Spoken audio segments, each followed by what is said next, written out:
Don't stop.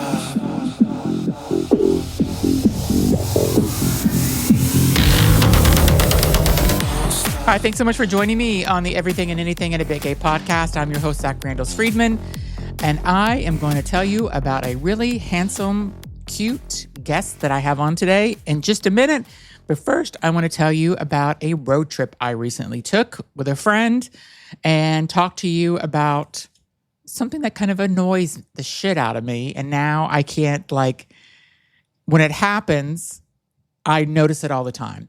So there's a couple of things that annoy me, and I'm going to just kind of tell you. And I'm not meaning for this to be a complaint intro or show, but this person that is going to remain nameless, even though they're probably going to know because I took the road trip with them, they're going to know it's about them. Or maybe they won't, because the road trip was a little while ago, so maybe they wouldn't put two and two together, but they might.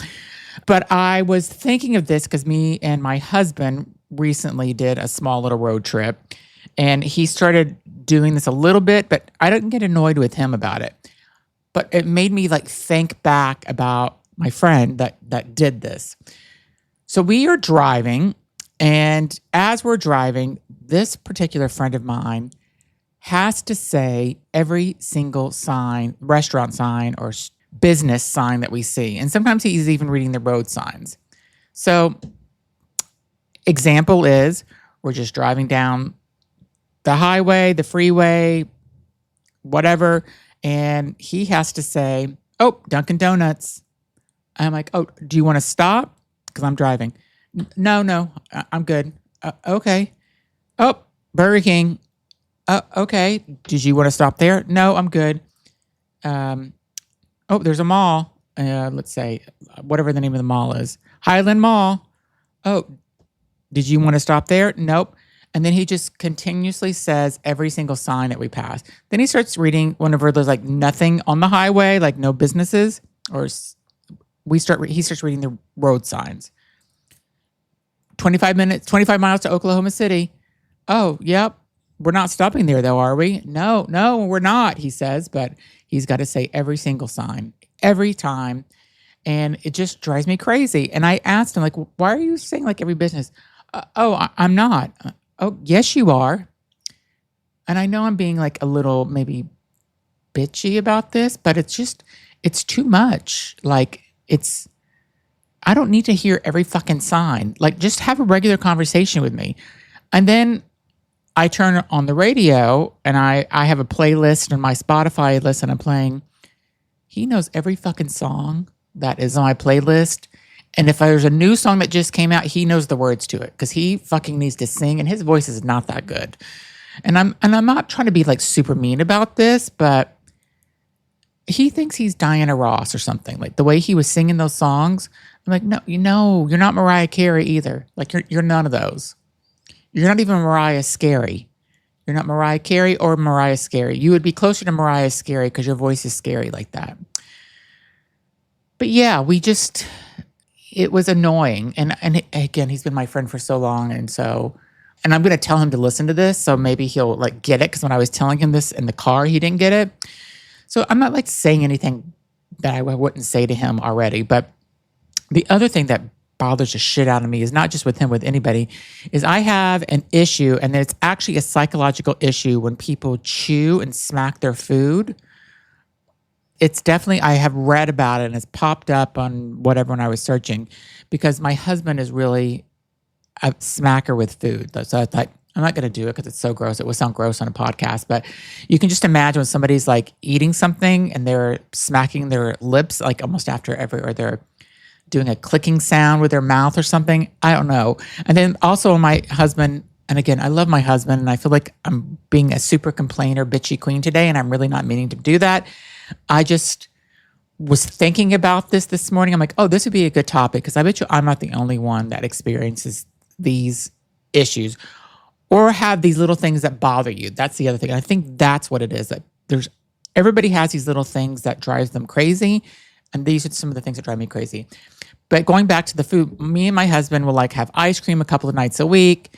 And I make the ice cream. It's in a ceramic bowl with a silver or whatever spoon, not silver, but stainless steel spoon.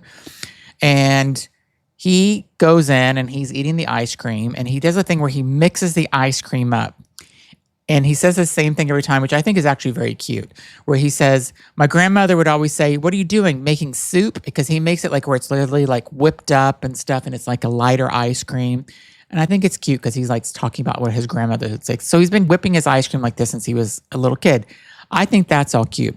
What I don't think is cute is when the ice cream, there's like nothing left in the ice cream, and he's scraping this ceramic bowl with this stainless steel spoon, trying to get out the 2 drops of ice cream that could be left. And I'm like, and it's like, I could like repeat this. I should just like make a recording and repeat this to him, because I'm like, it's gone. There's no more fucking ice cream in the bottom of that bowl. And he goes, yes, there is. That's the best part. And it's like, click, click, click, click, click. And it's like trying to get that ice cream out. I'm just like, what are you doing? Like, why? Why do you got to do that? And I know he's not doing it to annoy me, but it does. Like, I have a thing with eating with people smacking their food or eating with their mouth open. And I have a thing with like that noise with the spoon and the bowl. Like, I should have looked it up what it's called before I did this podcast, but there is a mental condition or psychological condition that it's called that it does drive people crazy. Like, it's something that I have. I think one of my cousins has the same thing because her and I talked about it whenever I liked her, and now I don't like her. But yeah, we talked about it. She had it too. So maybe it's something like genetic where we're both, yeah, I don't know. Who knows? That's my rant for today. Again, I love my friends. I love my husband. But those are just a couple of things that drive me fucking nuts. Like, I, at one point, wanted to drive us off a cliff like Thelma and Louise because it was driving me so crazy reading the signs. And yeah, I don't need to know every sign. I can read. I don't need you to tell me every business that's in the area. Oh, and billboards. That's the last thing. He'll start reading billboards too. Like telling me what's the, it's like, I see the billboard. I'm driving. Like, I can look at the road and look up at the billboard really quick and read. I don't need you to read me the billboard or the name of the businesses that we're passing or the fucking street signs. Like, I don't need to know that we're, 25 miles away from the next big city. I'm surprised he doesn't start doing the mile marker signs. Like, we're at mile 112.2. 112.3, like if he starts doing that, then we'll never go on a road trip again together. But now let's get into my guest, because my guest is pretty awesome. First of all, I'm going to tell you that he became internet famous pretty quickly because he entered a contest to do the Heated Rivalry lookalikes, and he actually won it. And he won it as the Russian in Heated Rivalry. And I have to say, they look very similar together. But I seen all these articles about him. I seen these videos of him. The guy that won Hudson's lookalike, they actually went on a couple of dates together. And they were at a hockey game together. And I think they kissed on the jumbotron. And so it's really, and it was in Boston where they did this. So I found him because of that. But then I looked into him, and there was much more to him than him winning this contest. And the things that he's talking about that he wants to do for the community and stuff. And we just kind of got into it. And I really liked him. Like, he's like a genuinely nice guy. And I'm so happy I got to tell you get to hear more about him than just him winning this contest for a lookalike for Heated Rivalry characters. So welcome, Felix, to my show, and follow him on Instagram, and let me know what you think about him. Thanks so much for listening. Hi, thanks for joining me on the Everything and Anything in a Bit Gay podcast. Today, I have a guest. You're going to think it's somebody, but it's not who you think it is. You're going to think that I got Connor's story, and that's not who it is, but he's just as good looking as Connor. So welcome to the show, Felix. Thank you so much for having me, Zach. So Felix, you won, we're going to talk about this in a little bit, but you won a contest, a lookalike contest for Heated Rivalry, and I want to talk about all that. But before we get into that, I want to kind of talk about just who you are as a person. So you live kind of outside the DC area? I live in Richmond, Virginia. In Richmond. Okay, cool. Yeah. And is that where you grew up? Yeah, I've been here since I was 5. Okay, cool. And I love a post that you just recently put out there, and it kind of talked about your whole backstory. And that's why the story touched me so much. And I like to kind of go into that so my listeners can understand who you are. So you came out at a young age of being gay. Is that accurate? Or you thought you were, or you came out? So, yes, in the beautiful world of the 2010s, I guess, was that I knew I was different. But I definitely was told that I was gay before I ever even considered it, because I was like 10 or 11 when people were first saying it, and I didn't really have any, or not going through puberty yet, or like just starting. So like I didn't have any sexual thoughts at all. Like I was just chilling. And in my mind, up until that point, I had crushes on girls. Looking back, I just liked having a best friend. Like I was like, no, those were just my best friends. And I just thought they were like pretty, but in like a respectful, like I have pretty friends, not in an attracted to way. But yeah, so I was definitely told that I was gay, and I was like, no, like I grew up watching Glee with my family. So like, I knew what it was. And I just, because I also knew that's something so personal that having it be told to me, I was like, it can't be true, because I would have thought of it or realized it before other people could. I used to be very stubborn. I still am in certain ways, but I used to be like across the board, just stubborn about everything. So I was really defiant. I was like, you guys, you couldn't know that before I do, so it can't be true. And was just very mad at fact and that, just like that logic. And so I didn't, they told me I remember talking to my mom, and I was like, I must be bi because I think I'm straight, but they're saying I'm gay. And I also like am very trusting of people. So also when it first was happening, I didn't perceive it as bullying necessarily. I was just like, they're just letting me know. Like they're just like cueing me in on something about myself. And my mom genuinely was like, I don't think you are. She was like, when you were little, you had crushes on girls, you would flirt with girls. Again, looking back, I was just like giving them their flowers. But like to our, like, she's like, I don't know if you are. And so it was just a lot of confusion, because again, like being told it before you ever consider it. And then it did turn into bullying. But again, looking back, I think the bullying was because they knew it was an insecurity. Because I found out years later, there was a kid who was a year below me who was out of the closet, and he wasn't bullied at all because it wasn't an insecurity for him. He was just like, no, I am gay. So looking back, still homophobic for sure, to be like, I'm going to bully you for this thing that you're insecure about. How old were you then? Like what grade were you in when that was happening? 6th and 7th grade. It was in 7th grade that I received a death threat. That was, again, like, I think like a note in my locker, like hee hee ha ha in their mind, I'm sure. And I, again, wasn't like I did not think someone who was 12 was actually going. Like, I wasn't actually worried, but I did, again, like, that's not great. And I didn't feel safe in general. And so I was homeschooled for 8th grade because of that. Kids are so fucking mean. Like, yeah. I mean, we'll be right back after a word from our sponsors. Okay, now back to the show. So, did your parents, once you finally realized that you are gay or bi or whatever you thought you were, it sound like your mother was saying no, you're not, but did they end up accepting it? Were they open about it? Yeah. And even in that first conversation, and my mom is so funny because she was like, you need to set the record straight. I've always been super accepting. I was like, and so let me do that right now. She's always been super accepting. In that conversation, she was like, if you are, slay. Like, she was like, great. I don't think you are. Like, those were two different things. It was like, I fully support you if you are. She genuinely just didn't think I was at that point. And then years later, I like came out to her again. Because again, like, it was middle school, so I wasn't dating. So it also didn't really matter anyway. And then when I came out again, she was like, okay, period. Like, she was like, slay. Like, not that she didn't believe me before, but again, when I first came out, it wasn't, I think I'm this. It was, these other people think I'm this. So I think as soon as she heard me say like, oh no, I know this, like, I'm having these feelings. She was like, okay, work. And so I came out to her first. Years later, started dating someone, and then I came out and going into senior year of high school, and everyone in my family knew him as my best friend. And that made it a lot easier because when I told them, I didn't say I'm gay, I'm bi, whatever. I just said, this person that you guys know and love is not my best friend. He's my boyfriend.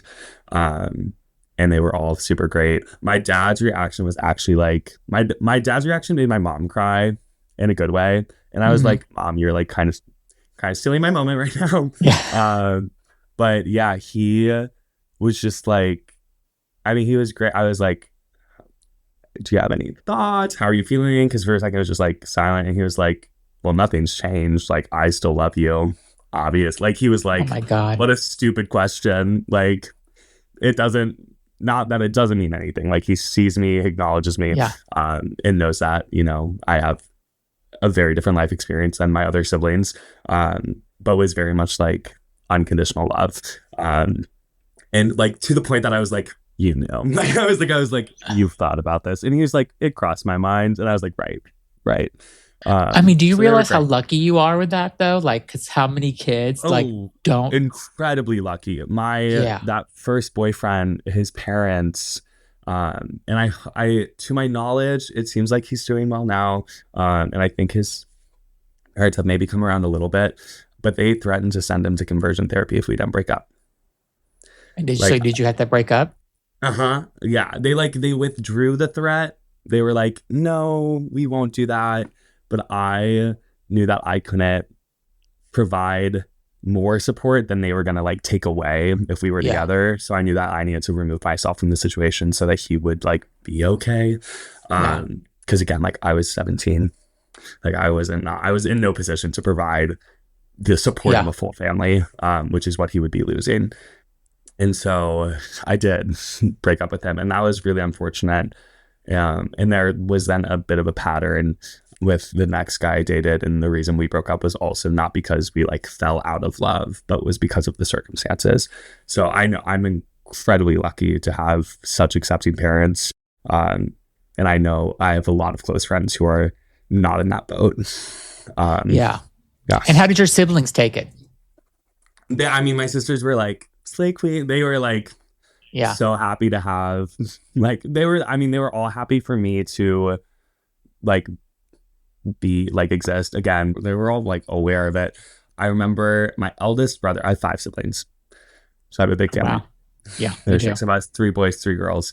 And I remember coming out to my sisters, they were all there, and they were like, we're like awesome, like we know, glad that you're like able to live out loud.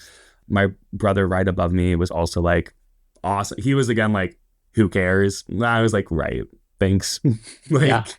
Just like so like almost like post coming out before that was a thing, like that was like kind of the energy. And then my eldest brother wasn't there, and I forgot to text him, but he saw my Instagram post, which is how I came out after I told my family. I didn't post on Instagram like that day or the next day, and my eldest brother saw it and texted my mom and was like, he must feel so like, this must be so freeing for him. Like I'm so happy for him. I'm so proud of him. Even though he didn't text me, but he did text my mom. So they all accepted. You had total acceptance from the entire family. Complete acceptance. Yeah. Wow. That and what about grandparents and cousins and aunts and uncles? Anybody? All for it. It's really, so I'm from Indiana. I was born in Indiana. My parents are Indiana. Their parents are from Indiana, and they're all very like. That is a red state. You are like lucky. Lucky. My great grandma is alive, and she knows, and she is like, I don't know if she like physically would be able to come to the wedding. I also don't know if I'll get married while she's still with us. But she is also like super proud to have a great gay grandson. Like I love that. Yeah. My grandma on my mom's side, she I think like cursed out. She was part of some country club that refused to desegregate or refused to integrate, and she like cursed them out and like quit them like their family membership. So like I've always had like cool with it people in my bloodline, which has been awesome.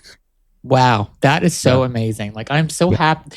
The whole great grandmother story like made this whole interview for me, that she like somebody from that generation from that long ago is like accepting. So parents now, like how old are you, by the way? Just 24.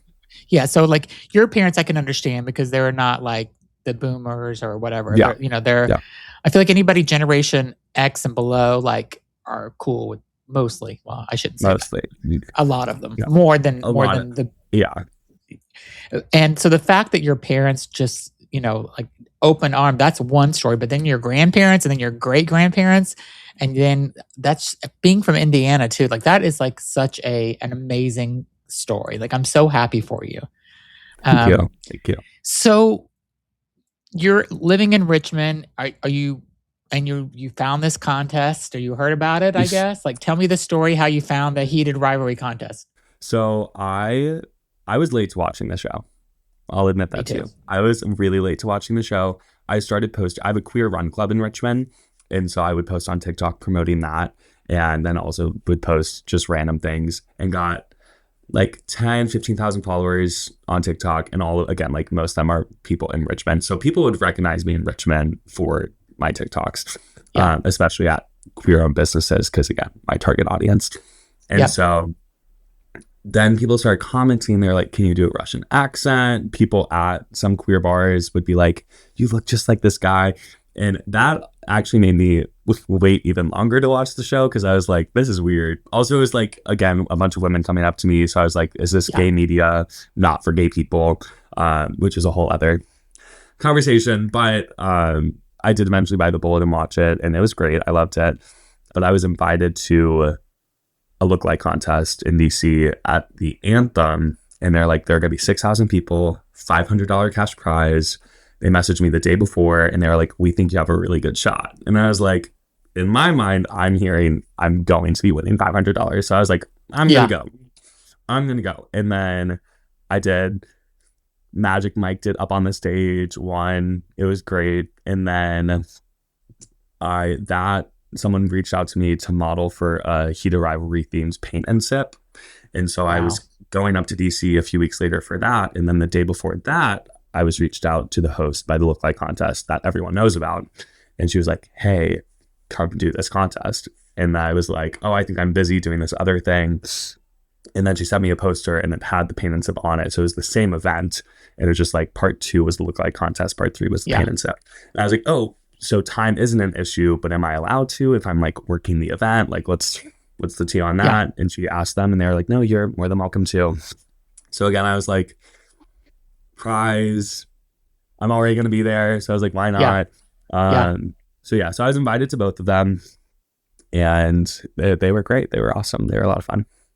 So the guy that was the other Lookalike, you guys ended up going out on a date, and you went on the second date. And then were you at TD Garden when you did your jumbotron kiss? We were at, and that's a great question. Is that the one in Boston? Yes. Okay, yes. That's where I'm in Boston. So when I seen TD Garden, So, okay, so you went on your second date, or you went on your first date, like. Was there a real connection, or were you just like, I'm going to do this because I won the contest with this guy?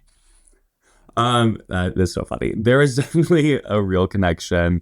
I think we've learned that we're extremely similar in a lot of ways. And so it was just kind of like joie de vivre, like, let's go. And just, I don't know, like you take the opportunities that come to you, and you like, why not hang out more? Why not go on a date? And then the date was great. It was really awesome. It was cool to get to know him.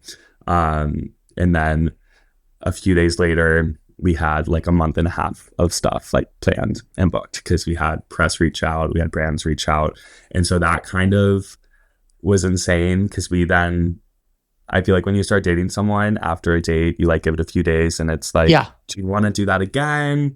And we didn't really get the chance to do that, because we just kind of immediately said yes to a bunch of things, because again, like, we really do enjoy each other's company. And I think we, again, with all the adrenaline, everything behind it, and like there being mutual like physical attraction, it was kind of like personalities mesh well, physical attraction is there, romantic stuff is like, we'll see what happens with that. And so it was interesting to have so much planned so far out, because we never got the chance to really check in and be like, do we want to keep on doing this? We did. We had those conversations. But there was like an awareness of like, oh, well, we have like this event at this time. So it was kind of crazy to like 4 days into knowing someone for like CNN to be like, hey, we want to tell the country about this. And it's like, okay, sure. Did you like the attention, or could you? I can't tell if you liked it or not, because whenever I introduced you kind of about, I'm like, it's not contradictory. Like you kind of like, yeah, okay. Like I feel like you're kind of, are you over it? No. I think that something is funny. It is like a bit of like a physical reaction now where I'm like, right. Like I'm like kind of reminded that this is all because of someone that I've never met and, you know, who knows if I'll ever meet.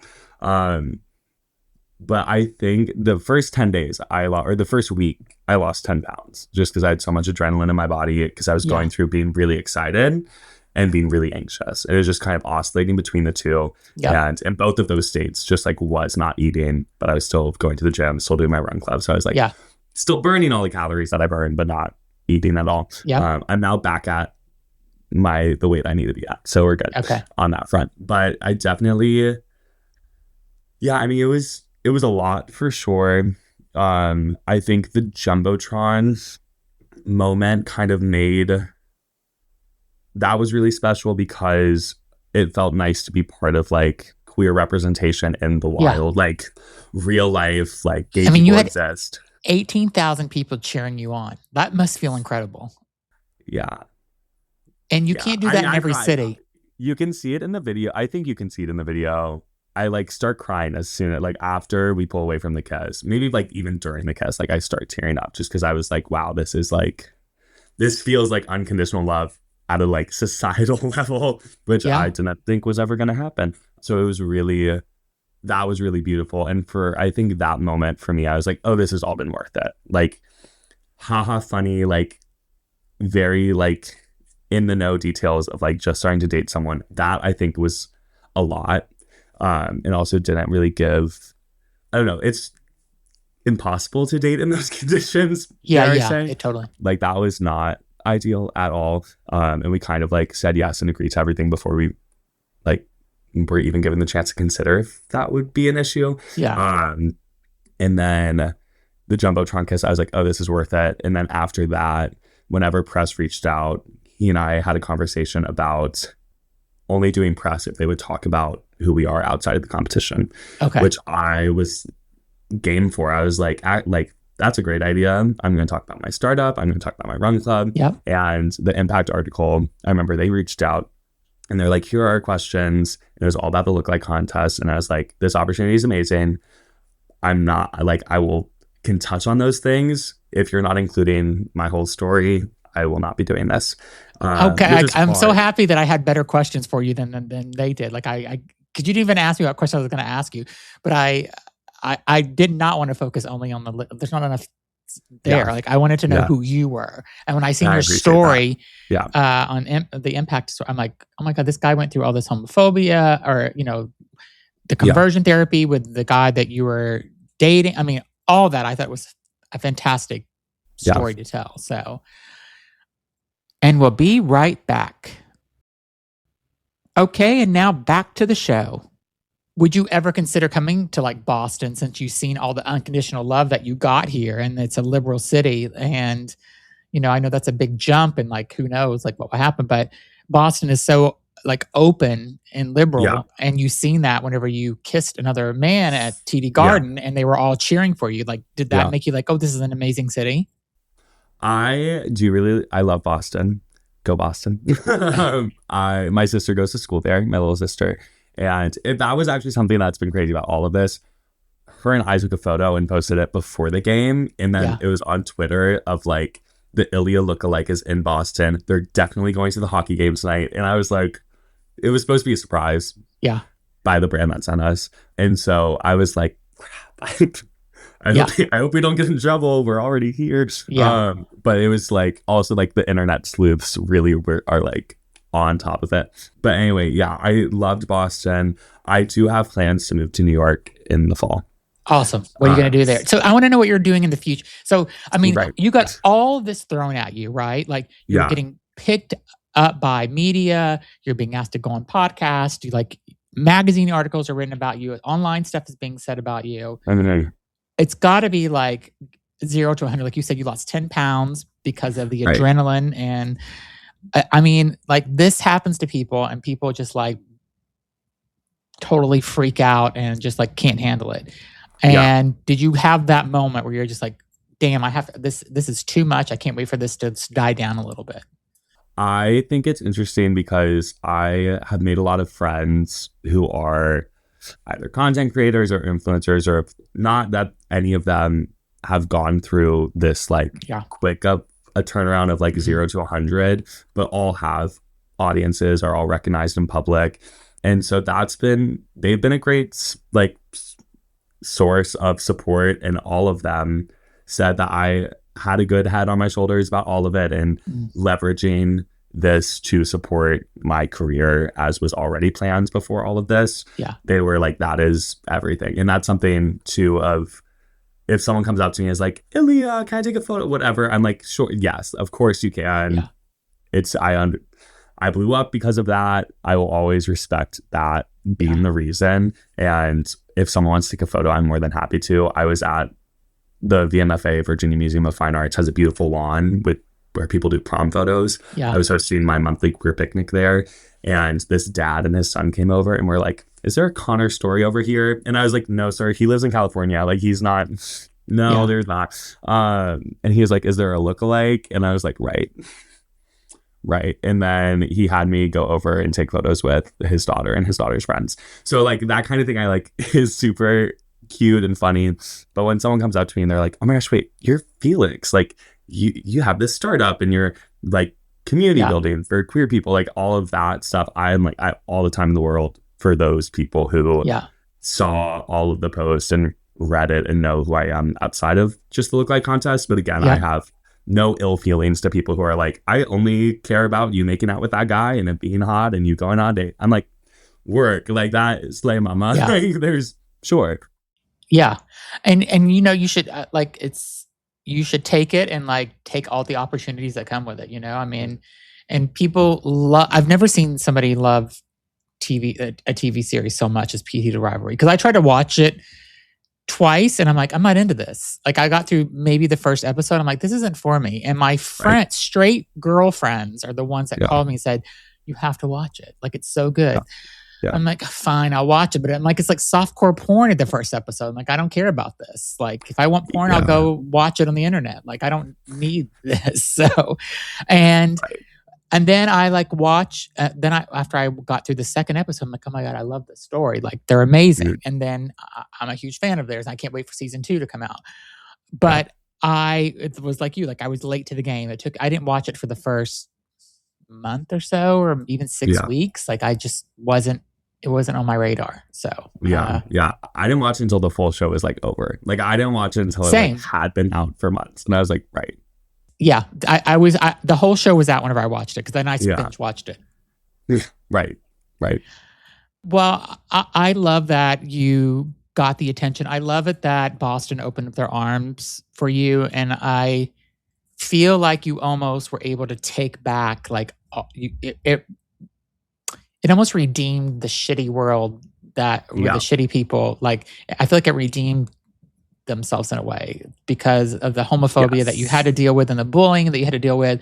And now you have all these people that love you and that are supporting you and stuff. So I love it. So it's an amazing story. What do you want to do in New York in the fall? That's what I want to know. I have a startup, which I'm actually launching the beta for the city of Richmond today or tomorrow, depending on how I need to upload some more. I need to populate the app a little bit more. But it is a website and app where you can find local businesses and events, service providers, mutual aid resources, all with the ability to filter queer-owned, Black-owned, woman-owned, etc.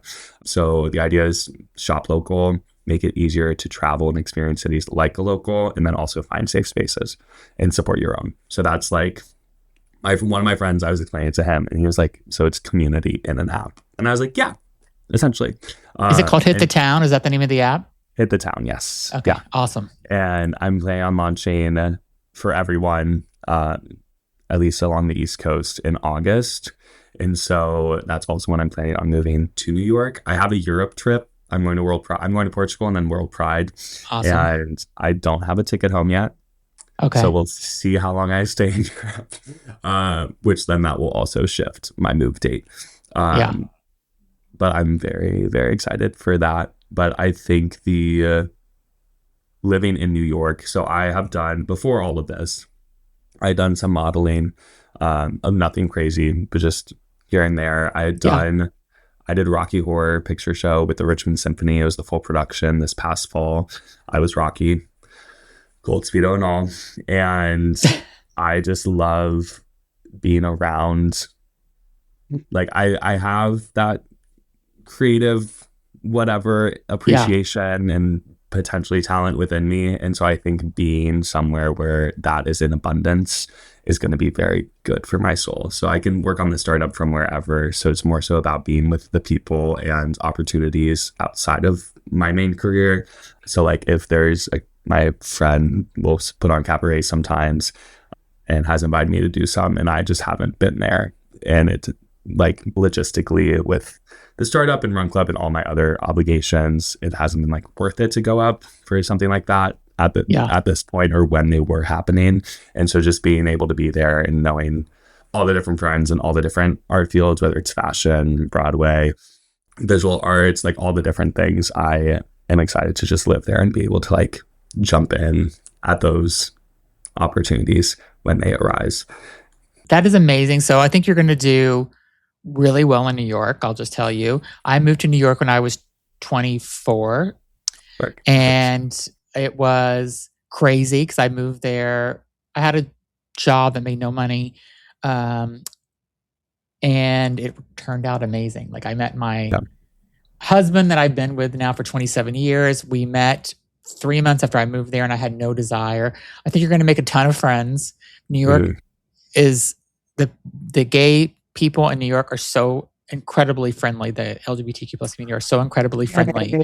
And I will put you in touch with some of my friends that will love you and take you out to happy hour and stuff. So just let me know, and they will include you in their whole little group there. It's an amazing city, and I think you're going to do extremely well. Will your app include New York, all the East Coast cities, or just Atlanta? By August, I'm hoping we will have populated Atlanta to New York. Okay, amazing.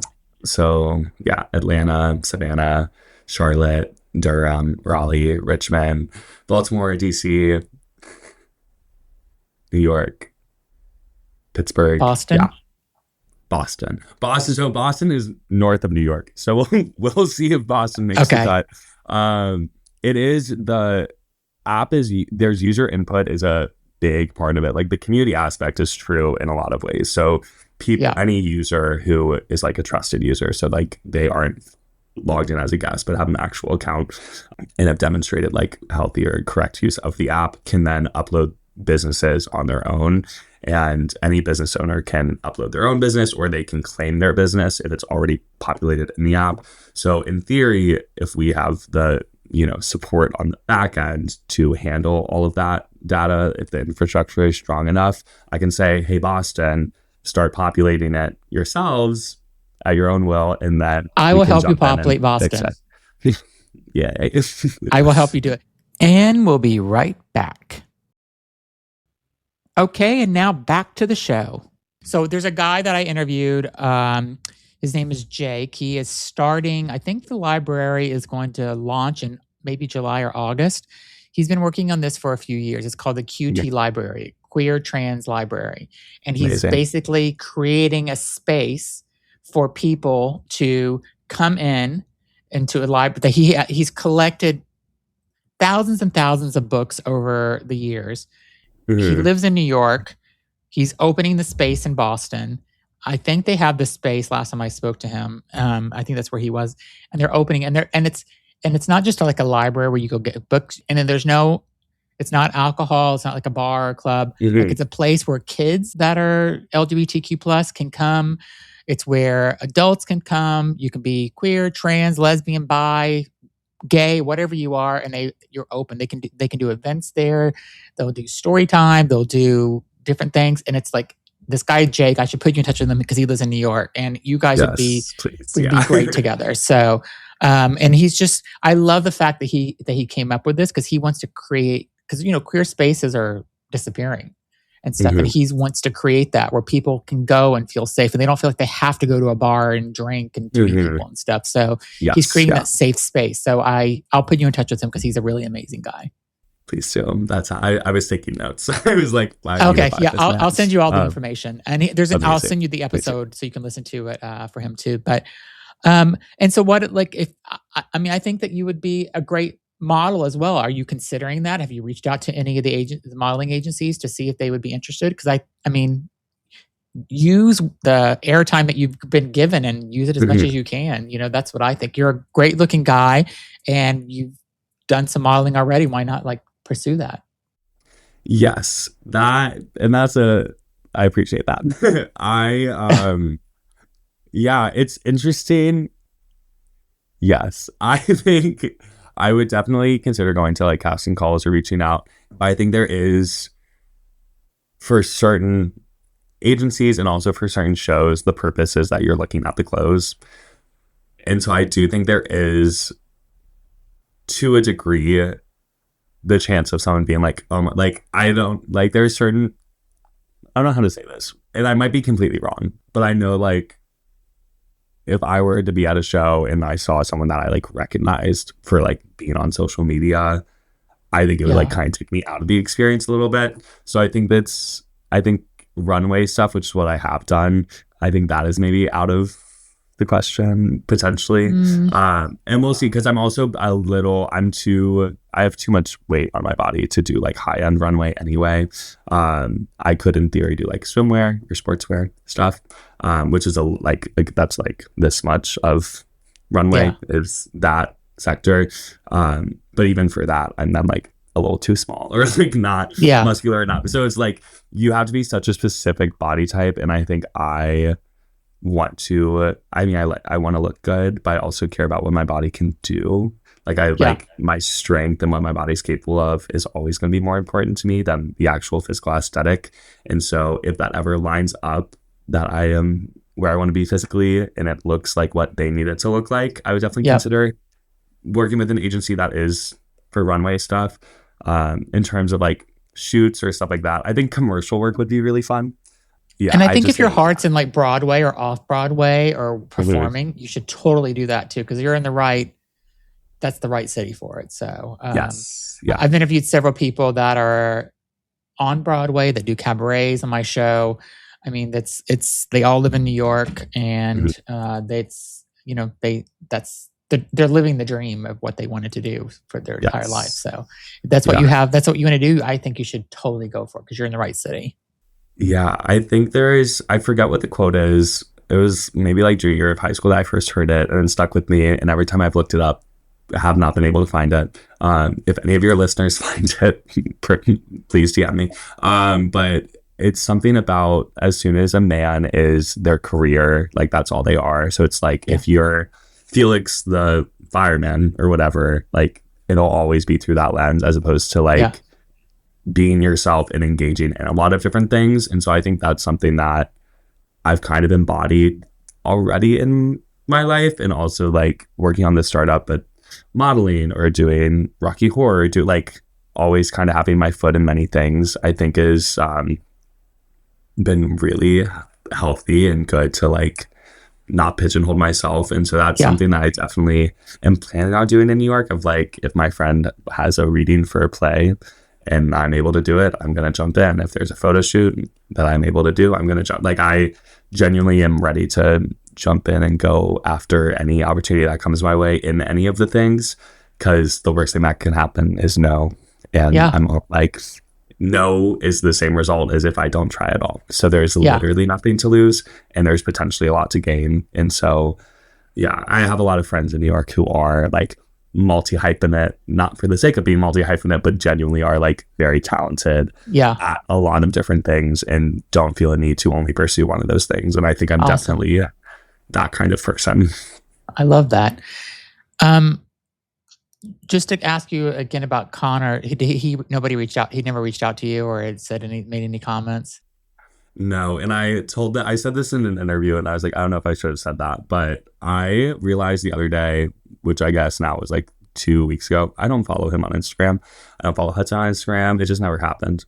like their stuff has come up like on my feed. I was like, oh, you look like heart, but I really only follow people that I meet in person or have like some kind of relationship with. And so I remember saying that to last like the interviewer, and they were like, you don't follow, like what? And I was like, I didn't before this happened.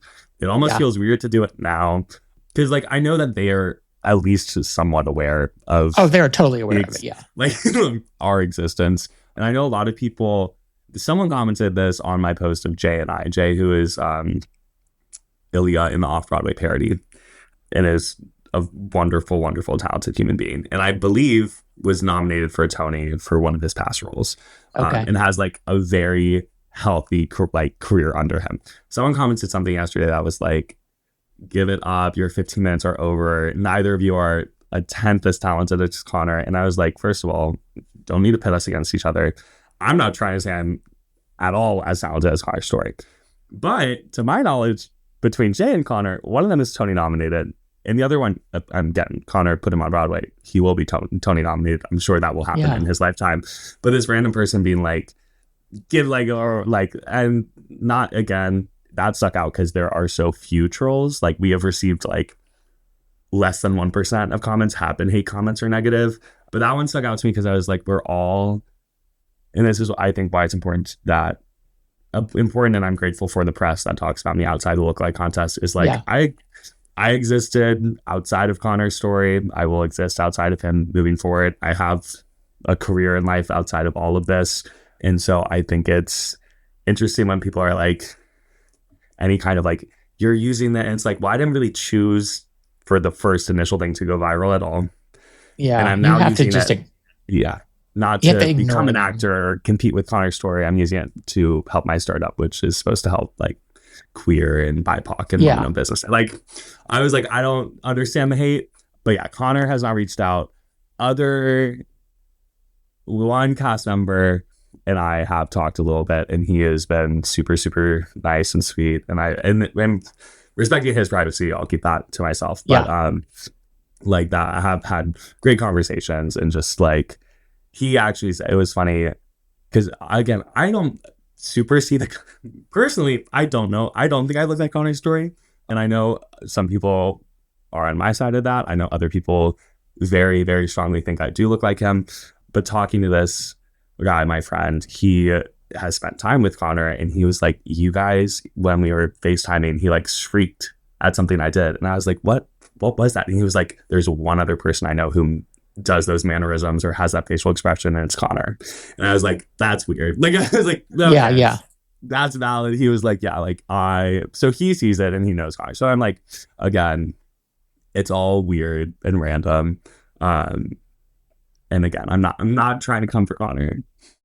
Yeah, I never thought that. I thought you won a contest and, people are giving you some attention, and that's all I thought. Like, I didn't think anything else about it. So if people are like being haters and trolls, that's just who they are, because they need attention and they're trying to get it that way. And, on my social media, whenever somebody said something, I ignore. I'm learning to ignore it. It's very hard to, but you have to just like not even read the comments. And that's it's hard when 99% of the comments are so sweet. Like, I was like, but these strangers are so nice and so lovely.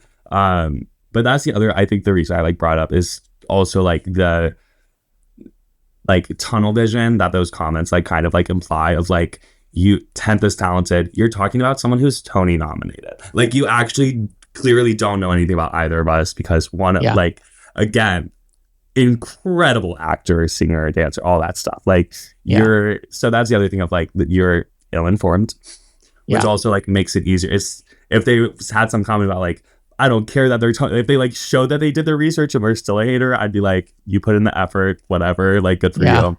And who cares? Like, they mean nothing. So I have to ask, are you and the guy that you won the Lookalike contest, are you just have a friendship at this point? Yeah. Okay, cool. I think we are too similar in ways that not compatible. And I think opposites attract, and I think we're very much not opposites. What's amazing is that you guys went through this together and nobody else understands it. So maybe you'll be friends for the rest of your life, which is kind of cool. So yes. No, I made a joke about, I was like, well, when you're at my wedding, not as the groom. Yeah. Like, and because there was like, there's no, like, I don't know, it was such a insane experience. I remember at first I was like, so few people have experienced this. And my friend was like, you can say that no one else has experienced this because no one has. No one has. And like Love Island or anything like that, where you're like going, again, those are strangers or like civilians who then go viral. Like they're consciously choosing to be on a reality TV show. You get to know a lot about them. It's not in relationships with someone else. And it's also not overnight. So that was the thing that was the one like comparison I kind of had in my head, but I was like, even that is very different. Yeah. So yeah, no, incredible guy, also incredibly talented. I saw him in Spring Awakening in DC, like crazy talented, super nice, beautiful friend group, like some of the most amazing people I've ever met and hung out with. And yeah, so it's been awesome to like, it's a net positive. Like there was and going into that, I kind of knew that of like, whatever happens romantically, I trust that we will stay in each other's lives. And I'm grateful for that. Awesome. Well, I am so happy I got to talk to you. And again, by the time this podcast comes out, your app will be out. I will put a link to your app and the website in the description of this podcast or video, however people are watching it. It's called Hit the Town. Go in because it is supporting LGBTQ+, it's supporting women, it's supporting minority groups, businesses, right? For people where they can go and they can feel safe and go and support these businesses. It's an amazing idea. And I'm so happy that somebody like you is doing it. So, and I'll just tell you, I think you should take opportunity of anything that comes your way from this experience, and fuck the haters. And if they don't like it, then fuck them, because they're just jealous because they didn't get the attention that they wanted. So I'm really so glad I got to talk with you. I think you're an amazing person. You have an awesome heart. I can just tell by the aura that you have that you're just a nice, genuinely nice person. And I hope that your trip to Europe is amazing. And I hope you have an amazing trip to New York and living there, because I think you're going to do very well. So. Thank you so much. And if you want to come back at any time to talk about updates to the app or anything that you're doing or promoting, reach out, and I would love to have you back on. So thank you so much for being on, Felix. It was a pleasure to meet you. Yes, thank you so much. If this episode resonated with you, be sure to share it. Follow Felix. I will put his Instagram and TikTok in the description of this video or episode that you're listening to as well. And send him a DM and say hi, because he seems like he would maybe say hi if you're not being a troll. So thanks everybody for listening.